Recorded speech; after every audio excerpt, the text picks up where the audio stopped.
Chapter 5 Meeting the Lord of Evil.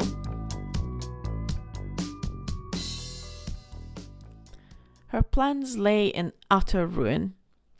Her timetable during the dedication ritual was more packed than she anticipated beforehand. After seeing her excellence in previous lessons, her trusty art attendants took it upon themselves to make her lessons even more challenging. It did not help that she suggested more bodily activities like dancing to increase this new body's abilities she needed in the future for what she had planned. Jenny's eyes shone like stars as she suggested it, and her lesson plan expanded even more. Her first lessons learning to play the Hörspiel surprised Rosina at first, then made her glow with excitement like she got an original song. She dreaded what would follow, and sure enough, her lesson plan expanded. Again. Why? Even worse, it seemed they even got support from the High Bishop of all people. What was the deal with that anyway? He was kind to her, and even gifted her access to the book room, particularly for free. He basically acted like he was some caring grandpa or something. What was his angle? Obviously, he had plans to use her somehow. But for what? It cannot be my mana. I held back a lot in the ritual, and he wasn't shocked or anything like that. As of now, I have no money or trench to speak of, so what is he after? And so came the end of the dedication ritual, and she still got nothing done except lessons and some reading in between supplying mana. At least she could read sometimes. But now she had another hurdle to prepare for, namely the meeting with Ferdinand in 2 days. Seeing Ferdinand again after everything that happened. She did not know what to think or feel. This was not her Ferdinand, but a stranger.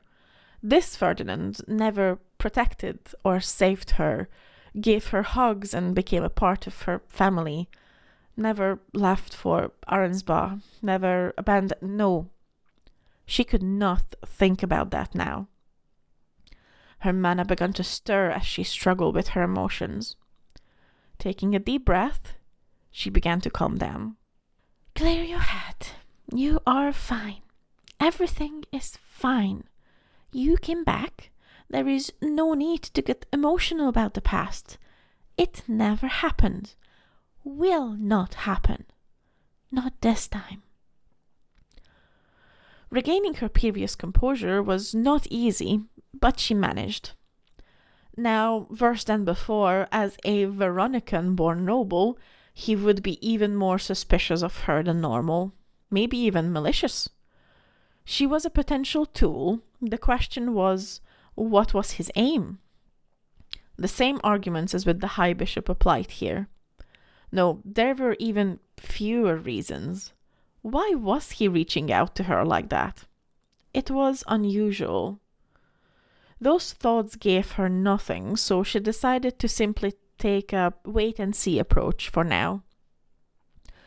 2 days later, she made her way to the High Priest's quarters for her meeting with Ferdinand at third bell. Vilma signaled their arrival and, after receiving affirmation, opened the door, allowing her to enter into the oh-so-familiar room. Ferdinand's gaze fell upon her as she strode towards him, and after kneeling, arms crossed before her chest, she began her noble greetings, making sure to tightly rein in her mana. She could not use the slightest bit for what she was about to say. Greetings, High Priest.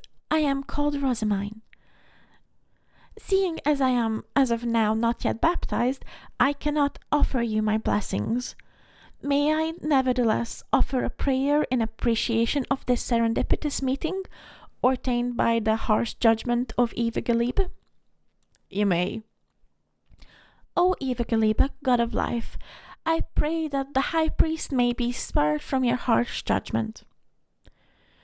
Confirming no blessing was cast was a great relief. Getting up from the ground, she faced Ferdinand again to start the meeting proper as she straightened her back again, adopting her demure noble lady standing pose and smile. High Priest, you called for a meeting. How can this humble apprentice shy maiden be of assistance? He eyed her critically now. She could practically feel his cold gaze, searching for a potential weakness in her bearing to exploit. He would find none. His brow furrowed slightly. Did she surprise him? Yes, Sister Rosamine, I called for you. I hope you are aware of your upcoming duties as an apprentice shrine maiden, now that you enter your 5th winter season. Specifically, the preparation for administrative duties required. I was informed of them just this season. Yes, my current attendants have already finished incorporating them into my lessons at the behest of the High Bishop as of 4 days ago. I could feel his gaze getting just a tad sharper at my blatant reminder of the fake Santa's unusual involvement, and all of its up and downsides in my current life. He was clearly annoyed at my soft rebuke, but continued anyways. I see. I am aware this may seem unusual, but given the current condition of the land and specifically the temple, our administrative capabilities are one of the most impacted as my predecessors in those duties all returned to their families. Seeing as those positions are in dire need of replacement, and you are currently beginning to learn similar material, I hope you may be amenable to work as an assistant for the foreseeable future, or at least until your lessons in those fields are sufficiently covered. So that was his motive? He desperately needed help for paperwork? Why her, though? He had just reluctantly accepted help in the past from his fellow blue robes. What changed? Time for the negotiations to begin. She adopted her trusted Angelica pose. Oh my! What melodies did Ordo Schnelli sing for you to believe I would be capable of what you are asking? I am but a humble servant of the gods, short of entering my 6th spring season. Your confidence in my supposed abilities is flattering. His brow did fully raise this time, his expression becoming even more frosty than before, if that was even possible. She awaited his response with anticipation. My sources only sang the brightest melodies about your blessings from Mastionora. The High Bishop also gave his approval of my suggestion. Was their trust misplaced? Oh, so that was his angle. He wanted a much-needed assistant for paperwork, and at the same time placate Bezevenst with her placement as his spy. Maybe he was even curious about her. He probably underestimated her, because in the end she was just a small child. But was he regretting it now? He just gave her a possible way out, did he not? That would not do. My, I certainly hope this is the case. All this praise warms my heart oh so much.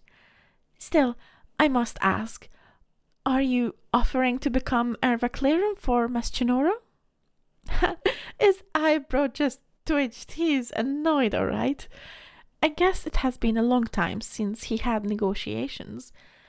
Even more being on the back foot on them. I am. I hope you find this proposition favorable. By the gods, that was his equivalent of a stutter. And he is starting to grimace. I am enjoying this way too much. Just one more push. She exited her Angelica pose and donned her best lady smile now. Letting her smile slightly grow, his shoulders tensed subtly. It was indeed time to see how much she could gain from this. Oh, they are most favorable indeed. As a true follower of Goddess Mastionora, how could I possibly refuse such an offer from someone of your reputation outright? On another note, is there more you planned in advance for this? He had a slight processing error now. In the corner of her eyes, she faintly noticed the grey robes had wide eyes now, staring at her in either disbelief or smug pride in the case of her own attendants. Planned more? Of course. As tempting as your offer to become my Heir Valkyrian is, you must remember that I already have laid out lesson plans that need revision after this. Not to mention my possible commitments as your personal assistant in administrative duties. I am sure you are aware something on this scale was not planned before my baptism at the earliest. It is only right to offer compensation for all that, or was my faith in the lectures of my previous emissaries of Unhalting misplaced? He simply stared at her now in a full-blown processing error. Had she gone too far? Maybe. She took pity on him as she made her next offer. Shall we end this dance of Grimorator for now and speak plainly, High Priest? It took him a few moments until he replied again. He began to tap his temple. Fine, I can offer you monetary compensation once your lessons are complete and you begin your work as my assistant. Her reply was swift. That is only a matter of course. Naturally, we need to specify what completing my lessons entails specifically. What else? What do you suggest? I am unsure as of this moment. How about we revisit this point after I complete my learning period and begin my new post? In the worst case, if we cannot reach a satisfying agreement, we can both walk away from this with at least part of our desires fulfilled. Ferdinand's tapping intensified until he stopped completely. Facing her with his unreadable expression restored once again. That is acceptable. She glanced at her trusty head attendant and gesticulated to Ferdinand's nearest grey robe, which was Fran. Agreed. Yenny, if you please. Yenny walked to Fran and handed him wooden boards containing a copy of her current lesson plans. She let them prepare beforehand. His eyes got even wider upon seeing it took multiple boards for this alone. Seeing as my old plans need your revision, let us arrange another meeting through our attendants. I eagerly await your coming reply, High Priest. I pray that Dragonar, the goddess of time, has woven our threads of fate tightly together. Bidding her farewell, she departed back to her chambers. Yahoo! Rosamine 1, Ferdinand 0! It was a good start in her books. Speaking of, it was the start of her reading time now. She could not suppress her grin upon arriving back at her chambers. Now, how to go about Benno and Gilberta?